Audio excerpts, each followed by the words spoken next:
Coogs House.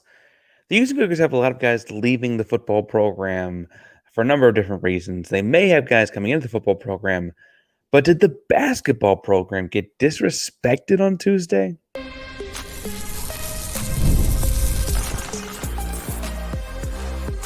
You are Locked On Cougs, your daily podcast on the Houston Cougars, part of the Locked On Podcast Network, your team every day.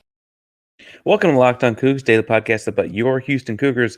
I'm your host, Houston-born teacher and coach Parker Ainsworth, here to break down all things Cougs. And whether you're a Houston fan or just a hater who came to stop by, thank you for making Locked On Cougs your first listen of the day. If you want to join in the conversation but don't know what to say, tell us in the comments down below if you consider tortillas bread.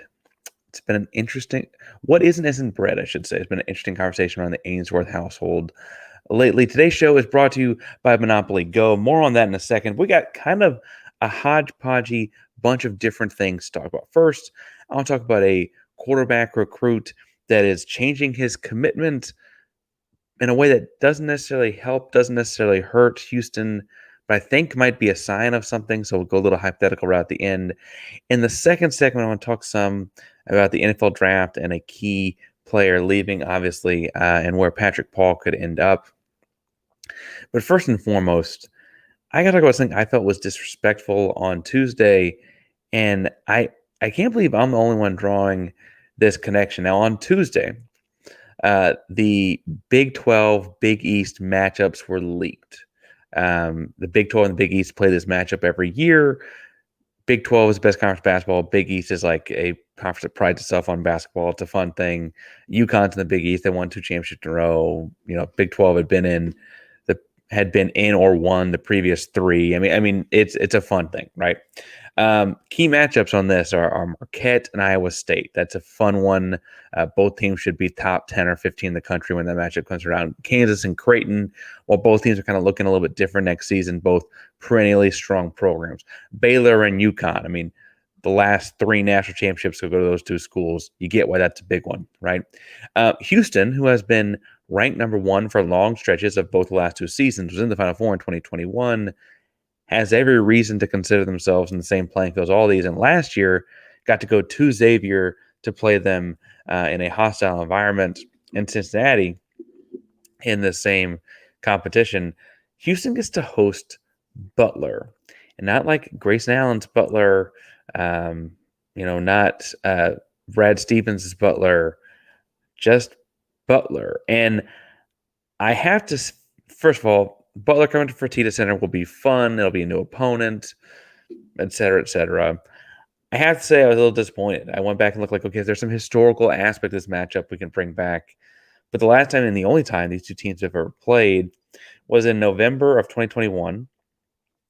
Houston was in the Maui Invitational because it was an awkward year for the Maui Invitational in 2021.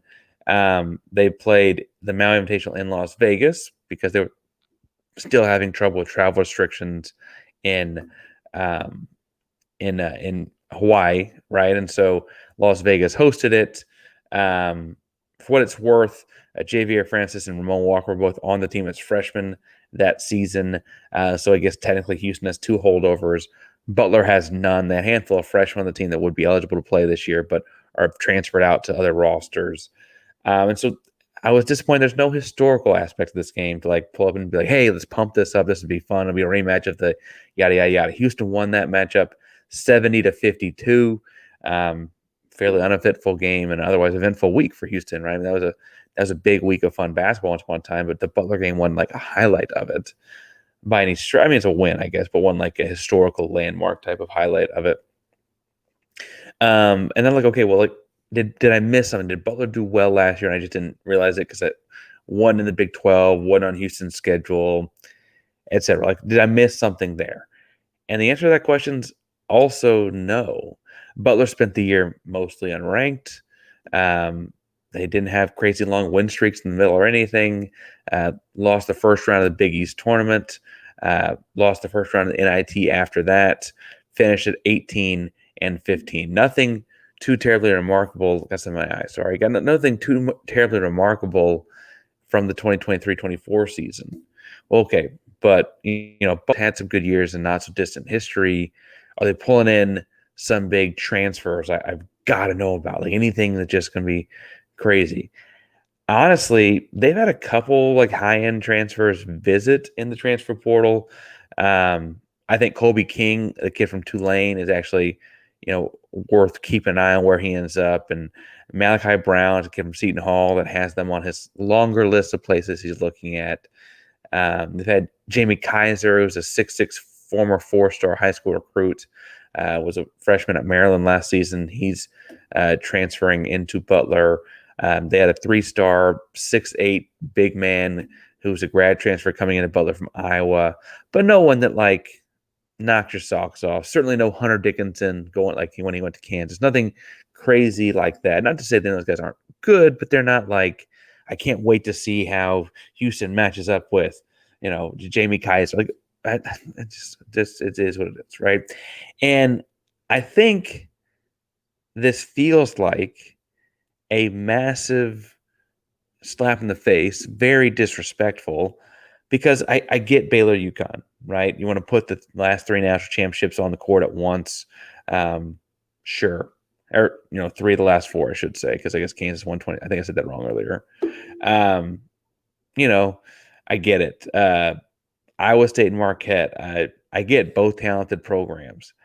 But I look at the Big East and I look at Houston, I'm like, this just doesn't feel like the appropriate comparison by any. I mean, last season, Seton Hall was 4th place in the conference. You could argue they're moving up with new coaching changes and stuff like that there that they made last offseason.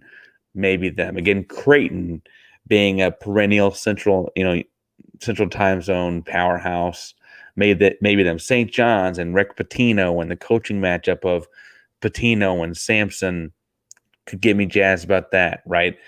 Villanova was such a strong program for so long. Kind of be like out with the old, in with the new, with bringing Houston in this, right? Frankly, the thing I think that they missed here is that UConn has dominated the Big East Conference the last 2 years, and Houston came in, and in terms of the regular season, I know that they ran out of gas at the conference tournament, but Houston came in and ran through this conference as a whole. No team that Houston played in Big 12 play did not lose to Houston. Obviously, TCU beat them in the regular season, but lost them in the conference tournament, right? Iowa State beat them in Iowa, but lost them in Houston, right? Like no team got away without losing to Houston in the Big 12 in Big 12 play. And I feel like that should put them on level to be like, okay, as far as this top line goes, we're going to put UConn out there. We're going to put Houston out there. I mean, Baylor wasn't even 2nd place in the conference last year. And frankly, they were kind of in the 4th, 5th range last season. I know that they've added the Roach kid from Duke or whatever, but this feels disrespectful as far as like taking last year, and you could argue the year before's results, but the Big 12 was very different the year before.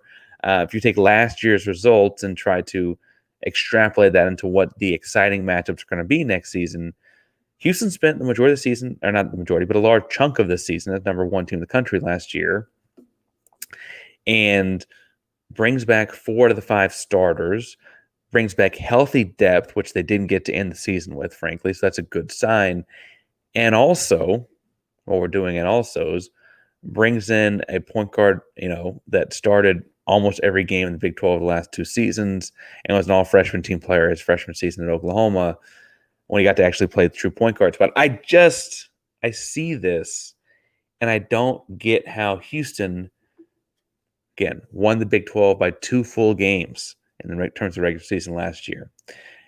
Gets to play Butler, who went 9-11 in the Big East last year, and doesn't look to have made major improvements while other teams have. I feel like it's disrespectful, and I just don't think it's right. It's not putting your team, if you're trying to compare the conferences, the conferences play each other for supremacy. If UConn beats Baylor, but Baylor finishes 3rd or 4th in Big 12 again, we don't really get a fair comparison. If Iowa State beats Marquette and they both finish, 1 and 2 in the conference, I guess that's kind of closer, right? But if Kansas beats Creighton and they finish, 1, 2, or 3 in the conference each again, maybe that's closer. But this just doesn't feel like, unless the people doing the scheduling think Houston's going to be that far down the conference totem pole, I just don't think that's right. And I don't think that that's the case. I don't really get it. We've seen Fertitta Center sell out and turn up for these big time games. I don't know why they wouldn't want that. And I just feel a little bit disrespected by it. And, I'm open to you telling me that I'm wrong. I'm being a little oversensitive. But I just don't get the argument. In the second segment, I want to talk about another argument that I see a little bit better, even though I disagree with. But first, I do want to take a second to talk about all the excitement going on in sports right now. I mean, I got the NBA playoffs on my screen right here. Earlier, we had the NHL playoffs on. Baseball's in full swing, although we don't want to talk about the Astros too much right now. All kinds of things are happening in sports, and FanDuel is your place to make a bet on every single game, because right now, new customers get $150 in bonus bets. Guaranteed. It's $150 win or lose. Bet on everything from slap shots to home runs and slam dunks, all on an app that is super safe, secure, and easy to use. So what are you waiting for? Visit FanDuel.com/locked on and make your first bet an automatic win. FanDuel, America's #1 sportsbook. All right, so I mentioned that this is a segment about a diagnosis that I understand, but I don't know that I agree with. A lot of people are projecting Patrick Paul to be a second or third round draft pick. Patrick Paul, longtime starting University of Houston, started left tackle for Houston. He's projected to be a tackle on either side of the ball, moving on either side of the line, I should say, moving into the pros. All Big 12. I believe it was one of the All-American, a couple different All-American teams. I mean, one of the highest Pro Football Focus pass blocking ratings of any tackle in all of college football last 2 seasons. I mean, really, really talented. And frankly, for its worth, I only got to talk to him twice. Patrick's also a really great guy, great kid. Has a brother in the NFL, understands the business, right? And at 6'7", 330, has all the tools that you'd ever need. And I understand that sometimes it's not just tools, sometimes not just potential. I mean, every football coach said potential just means you ain't done it yet, right?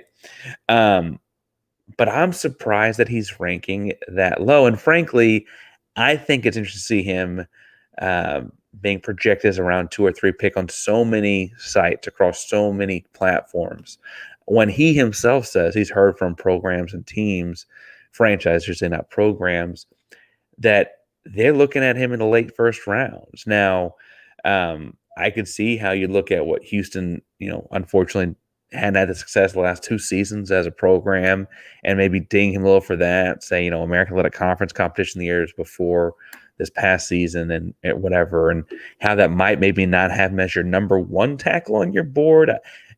I got to watch him play a lot of football, and I think he's really good. But, I'll concede that. I look at it in terms of where the NFL is going and the high-end pass blocking that is required of a tackle, how many games you see 30, 40 passes thrown. You can't have your quarterback hit you, put so much value into your quarterback. You got to make sure that you're protecting that guy as well. Pro Football Focus, for example, had him as, at various points in the last 2 seasons, as the, if not one of the top-rated pass blocking tackles in all of college football. I think in the last season, the top 4 or 5. But when Pro Football Focus breaks out their top 10 offensive tackle prospects overall, going from college to pro, they didn't put them in their top 10. And I just think that's silly. I don't get it. As I look at it, and I'll go upside first, He's got the pro frame. He's got a positive wingspan at 6'7", which means he's got long, long arms. He's played a lot. He's got a lot of snaps, got a lot of experience, and frankly, has not failed a lot while playing a lot, right? Has not given up very many sacks across his 4-year career. Has not given up a bunch of tackles for loss across his 4-year career. Has not given up a lot of quarterback hurries across his 4-year career. Great balance of coordination, a truly special athlete for a guy at 330 pounds. Good quickness in short bursts, etc. If I'm going to be honest, and I'm going to pull up some downsides or some things I think that maybe hurt his game. That same big frame does create problems in the run game. You got to be really, really flexible to get into a run game bend out of that in short yardage type situations. Think tush push kind of situations, those kinds of things. And in the NFL, you have some of the best athletes in the world lined up across from you, so you got to really get low and explosive down there. I also think that, frankly, he may be getting dinged because, hear me out here, as far as what round he'll get drafted in, because there is so much talent at tackle. And that's about where I can't figure much else out as far as what this is. But hear me out on this. There's so much talent at tackle in this draft that there will be teams that actually, as valuable as an offensive tackle is, prioritize other positions in the first round because they don't see a gigantic drop off between like the 3rd offensive tackle on their board and the 12th offensive tackle on their board. So if they use their first round pick on a different position where the value is different and they maybe don't get their 3rd tackle on their board, but they get their 8th, 9th, 10th, they're still doing okay, right? I could see that value proposition working against him in a weird way where just by happenstance, the year he's coming out is a very strong tackle year, right? And so that's just the way that goes. I do think I see him going to 1 or 2 teams in the last part of the first round. I think on the high end, I think you'll see Miami look at him at 21. Miami has so much speed. Tyreek Hill, Houston local, Jalen Waddle. High end speed. You also know that you've got a very, I don't want to say fragile, isn't it's a choice of his, but Tua Tagovailoa is a quarterback that's had some injury history and frankly probably cannot sustain another concussion in his career. Really scary moments for him a couple years ago, right? Need to invest in protecting the quarterback. I think Patrick Paul can come and step up and start as a pass blocker right away in the NFL. And so, do you take a guy that Patrick's potential to start right away, at least in the pass blocking side of things? Do you go with him and try and pay your tackles the rookie salary while doing that? I could see Miami doing that. They pick 21, and they might trade back a little bit if they thought because, again, how many tackles there are. But I could see them taking him that early. I could see another great fit on Buffalo at 28. Buffalo is kind of revamping the roster around Josh Allen, another very valuable quarterback. They traded Stephon Diggs to the Houston Texans, right? They've traded a couple of their own offensive linemen, got rid of center Mitch Morse, et cetera, right? To try and revamp their offense. And they're frankly restructuring their salary cap to try and make sure they can fit in all the money they have to pay Josh Allen. They're going to want to start as many rookies as they can that can really play. I think a rookie that can really play is going to be Patrick Paul. I could see them taking him as he can plug and play right away as a pass blocking offensive tackle. A lot of our run game is improvised by Josh Allen anyway, or whatever, right? And so do they do something like that because they want to pay rookie salary as much as they can to kind of piecemeal all because of how much they're paying Josh Allen. I should also point out they're paying former Houston Cougar Ed Oliver a whole lot of money as well, right? And so how do they piecemeal all of that together? But people aren't projecting him there, and I just don't get it. I understand that college football season, I watch mostly Big 12 football, the occasional big time other game. And then obviously I watch all the Houston games. So I'm not going to say I'm not biased and slanted. I just feel like I know what I watched and I saw Patrick play. And I think he's a pro. I just do. I just saw him play. I think he's a pro. I think he's like a surefire, safe bet as a pro. Now, I want to talk about something else as far as like a, let's say, not so safe bet as far as players go. And we'll get to that in a second. But first, I got to tell you about this new game I'm playing because I'm really, really competitive. And I really, really like winning. And I frankly like letting people know that I'm winning. And Monopoly Go is the best game for that because I can tell you all about. I guess I'm gonna tell you all about it. I know you've probably heard about it because it's been downloaded 150 million times. But this great twist on Monopoly where we play not one but hundreds of Monopoly boards in all kinds of crazy locations, building up amazing cities that bring you big time money. And the best part is that bragging and messing with my friends part.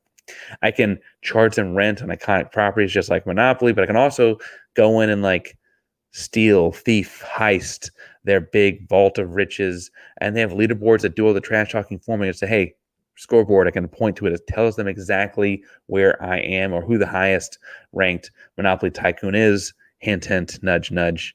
For the audio audience, I'm pointing at myself. Now, it's not just the competitive side of me that likes it. As a guy that played a lot of team sports, you can also team up with friends all around the world and join in on tournaments to earn huge rewards. So get in the game and join your friends. Download Monopoly Go now for free on the App Store and Google Play Store. All right, now if you want to get to the game in person and watch games, that's what I got to tell you about our buddies over at GameTime. Because right now, if you want to get tickets to anything, baseball, summer basketball, spring football, anything going on in the sports world, you got to go get tickets via GameTime. It's the best ticket buying experience out there. Right now, they got all kinds of cool flash deals, last second deals. The tickets get more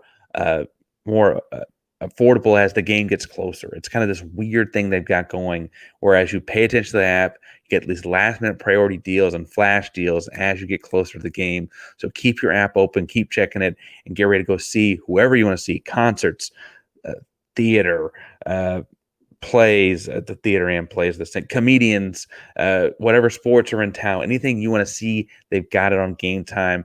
I like that you can say, hey, I want to sit in roughly this section, one of these rows, and they'll do the hard work for you and get you an average of 18% savings. If you find a ticket in the venue, in that section, in that row for less, they'll refund you 110% of the difference, or 110% of the difference in credit, so you can continue to go to whatever you want to go watch in and around Houston. Take all the guesswork out of buying tickets with GameTime.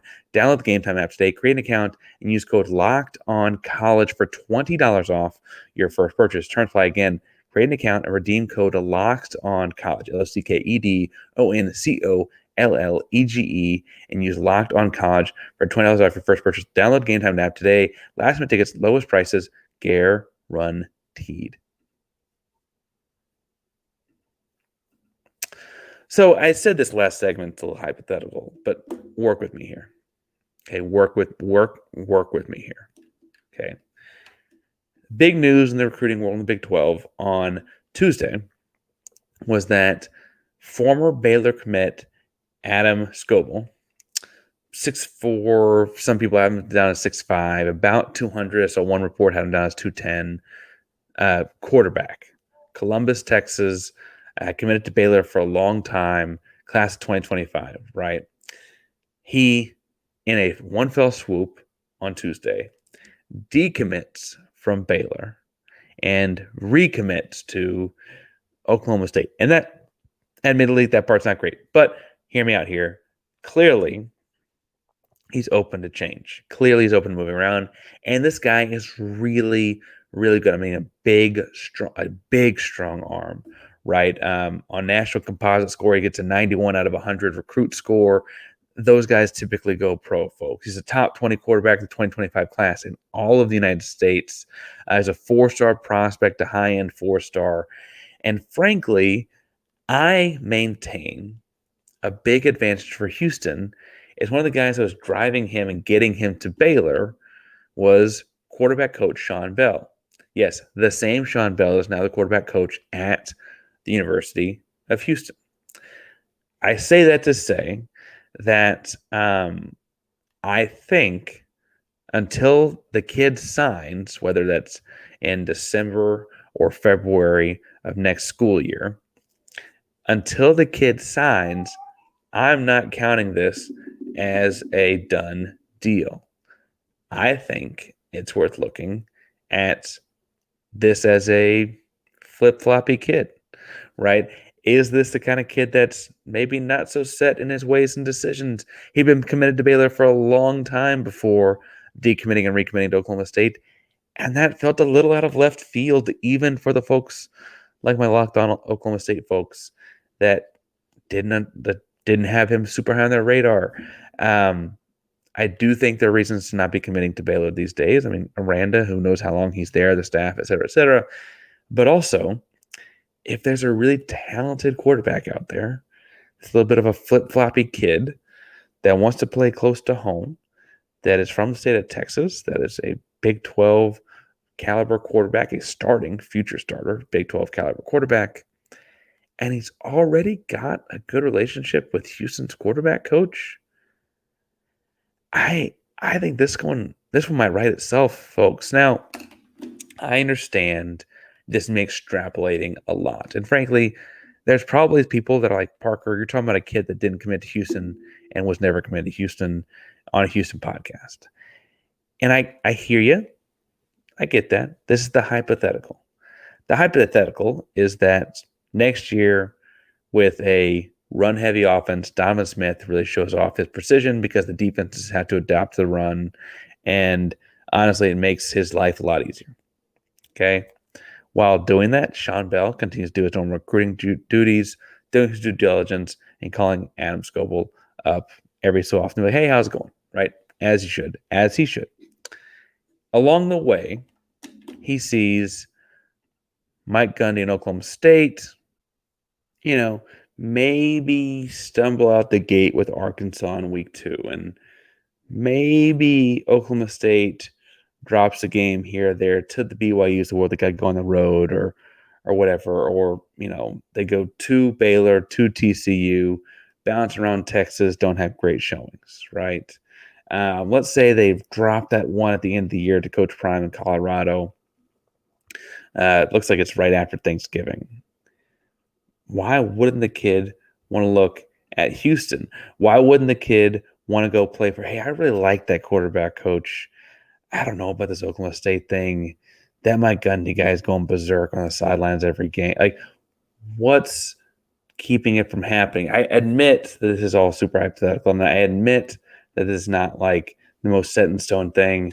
But when I saw in one tweet that Scole had decommitted and was open to new stuff, I really had this thought like, oh my gosh, is this about to be the big fish, right? And I think that's part of my excitement about the Fritz area in general is that getting a big fish feels inevitable, right? I mean, he got some studs his way at Tulane, right? Once he kind of built it. Getting the big fish feels a little inevitable. Houston's got the new facilities that are being built, the new football coach, the new conference. And while it might not be Adam Scole, though I think it could still be, I think the excitement that we're going to get one of these at some point is what makes the Fritz hire the right hire in the first place. And I don't know that I'd really put that together, but that gut feeling I had when I saw, wait a second, he decommitted. I felt like we had him. And I know we don't have him yet. We might, right? I feel like that excitement in and of itself is a positive. Now, if you tell me I'm wrong, I'm crazy, or whatever, you wouldn't be the first. But tell me in the comments down below. We'll bring it to you each and every day here at Locked On Cougs. Locked On Cougs is proud of Locked On Podcast Network. There's your team every day. Go Cougs.